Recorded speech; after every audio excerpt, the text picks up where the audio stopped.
the Moneyweb Crypto Podcast, where we discuss all things crypto related. What happens to your cryptocurrency? Your host, Kieran Ryan. I know this is a morose subject, but it's probably something that we should confront. Unlike money that's held in a bank account, crypto might be impossible for an executor or family member to recover if they don't know it exists or they can't access the private keys, the passwords, or the authentication devices. Now, this is becoming a serious estate planning issue. It's reckoned around 7.8 million South Africans, about 13% of the population, were using cryptocurrency platforms in 2025. Yet about 70% of South Africans reportedly die without a valid will. Even amongst Discovery Life clients who'd start drafting a will, only 55% complete the process. We're joined now by Harry Joffe, Head of Legal Services at Discovery Life, to explain how digital assets should be incorporated into an estate plan and how to give your heirs access without compromising the security of those assets while you're still alive. Welcome, Harry. Thanks very much for joining us. This is not a happy subject, but I guess we probably should get into it. Let's start with the scale of the estate planning problem. Is it correct that 70% of South Africans die without a valid will? And why so many? Why are they putting this off? Hello, Karen, and hello to all our viewers. Yeah, I mean, the first thing is it's a very difficult thing to actually address. I find that even with my colleagues and my legal colleagues who should know better and should have wills, people don't want to look in the mirror and face mortality. They don't want to think who should get what. They don't want to think, should I leave my car to my elder son or my younger son? They don't like addressing these issues, and so they put it off. I mean, people really, I find, generally get down to doing a will when they're traveling or when they think the end is near, and that's not the right time to do it, of course. Discovery Life, let's talk about your client base. 55% of clients who start the will drafting process completed. That means that 45% don't. Where do people typically drop out, and what prevents an incomplete draft from becoming a legally valid will? All right, good. So, Kieran, I mean, the Wills Act that we deal with goes back to 1953. It's a very old piece of legislation. It's still, to be quite frank, we call it backward because the document for a will has to be on paper and it has to be signed in what we call wet ink. So there must be a pen and a handwritten signature. You can't do digital wills. You can't do, video wills, despite what you see on your American soap operas and things like that. It's got to be on paper, in writing. It's got to have two witnesses who sign as well in the presence of the testator. It's very formalistic and very old-fashioned, number one. Number two, the way our process works, we get the client, we give them a draft will to sign. Some of the clients submit it back to us because we ask them to send it to us to store. We store the client's wills for free, and we want it to be stored with us because then at least when the client dies, there's not this whole treasure hunt in the family to try to find a will. We had a funny case recently, funny for us, not for the deceased, sadly, where the deceased stored his will on his bookshelf. And when he passed away, his family grabbed the will to submit or to pass it on. It was at the bottom of a bunch of heavy books. So when they took the will, the front page got torn off somewhere, and who knows where that is. So now our estate one, the upper, is sitting with a will missing the front page. And that's very messy. I'm not sure if the will is valid. And, those are the problems that happen if clients self-store. So we ask the client and we incentivize them to store the will with us. It's free. It's a free service. So that's when they die, there's no lost will and there's no issues like this. The problem is, of course, clients don't always do that. So we send the client a draft will. They may sign it, they may not. Who knows where they're storing it. So that 55%, there's a figure in the product of how many clients actually send the wills back to us to store. If I understand it, we've got a very ancient estates act in this country that hasn't really advanced into the digital age. What if a guy, sits at his desk, he's getting on in years, and he writes out on a piece of paper, this is who I'm leaving all my assets to, signs it. Is that not good enough? Does he have to have witnesses to that as well? Yep, so it's not technically good enough, and the master can't accept that. But there is a backup in our Wills Act, and there's a backup which allows an application to court where documents can be sent to the court when someone dies, by the heirs or by the executor to be. and they can ask the court for conservation, where the court can approve a document to be a valid will, even though it doesn't comply with the formalities. But it's not a get out of jail free card, because first of all, it's an expensive process to go into court, getting counsel involved. You have to argue the case in court because the law is quite tricky. There's obviously a delay. As you know, it can take 2 years to get to court in Gauteng.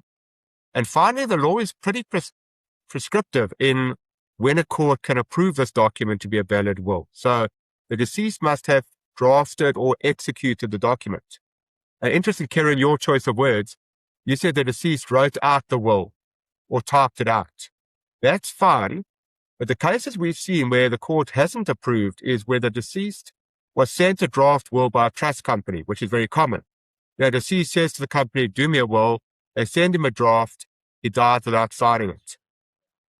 Now that doc the court won't approve because he hasn't drafted it or executed it himself.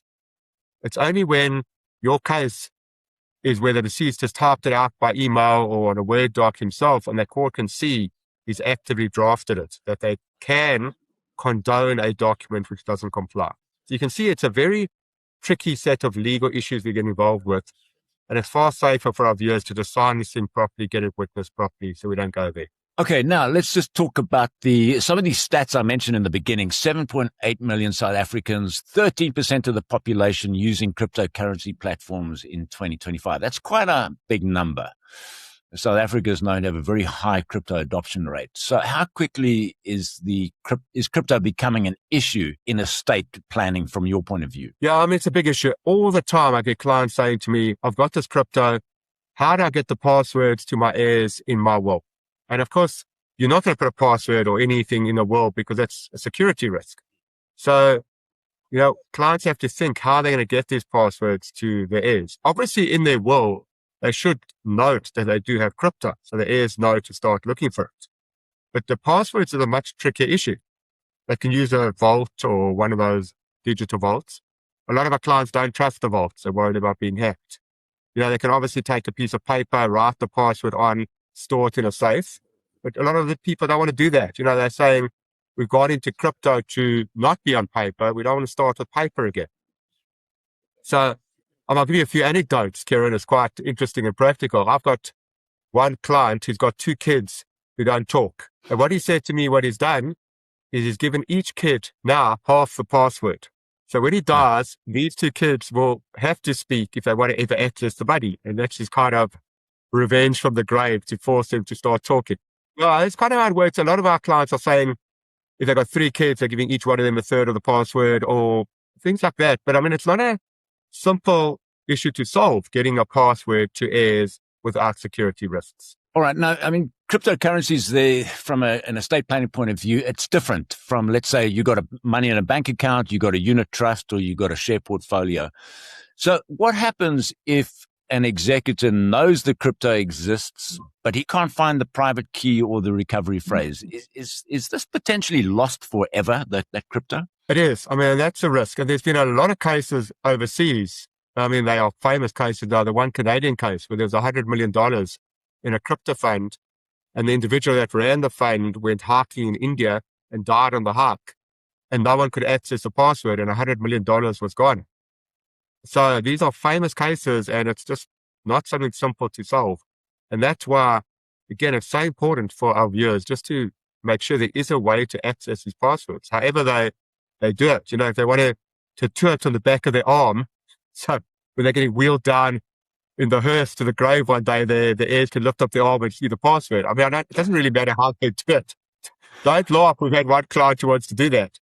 But as long as they have some operational way to do it. By the way, that client I warned, don't get cremated. Because if you get cremated, it could be Christmas before they access the password. How should somebody leave enough information for an executor to locate and recover these passwords, get access to the digital assets without necessarily putting the passwords or the private keys in the will, because that's a security risk? Exactly. So, I like this option of giving your heirs, if you've got 3 kids, you give each one of them a portion of the password. That to me works nicely. Obviously, while you're alive, they're not going to access it, you would hope. But even if, one of the kids falls off the wagon, at least they've only got part of the password. They can't access it without their siblings. That's one option. Of course, if you're leaving it to your spouse, it's trickier because then you can't leave them a portion of the password. So what we find is people, they put it on a Word doc, which they encrypt maybe on their laptop with a password. But at least then they leave a track record of these passwords to the heirs.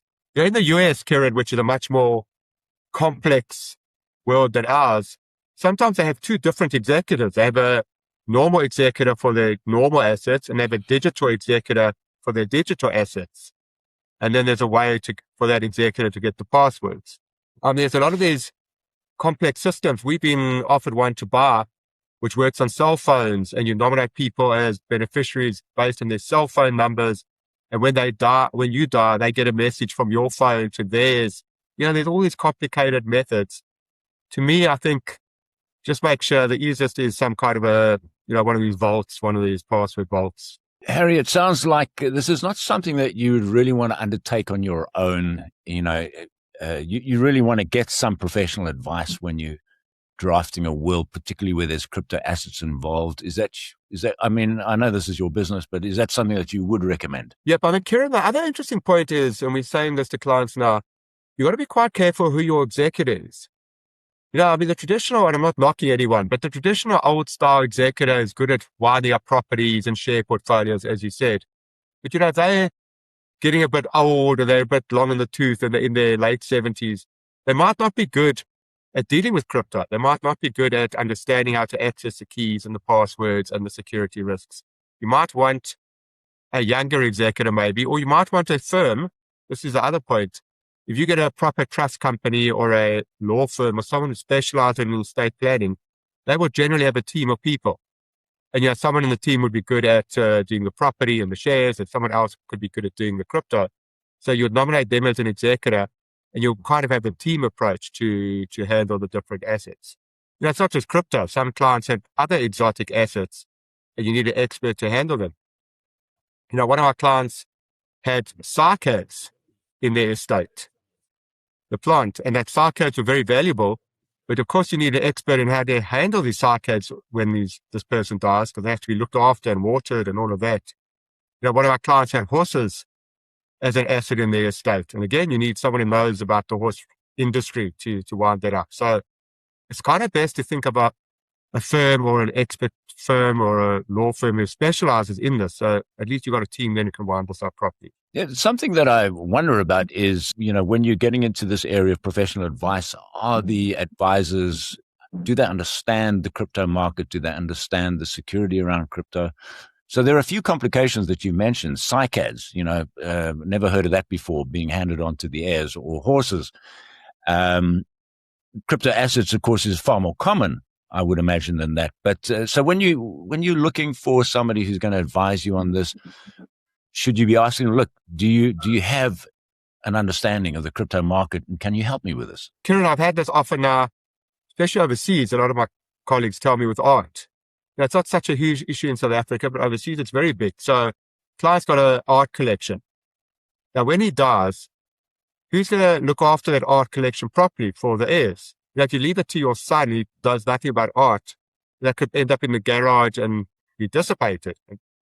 There's a whole industry overseas that deals and specializes in looking after artwork, ensuring it, storing it in the correct temperature so it doesn't spoil, things like that. Same with old wine collections and whiskey collections. You leave that to your son, he'll drink it on a Friday night and you could have the whole estate dissipated.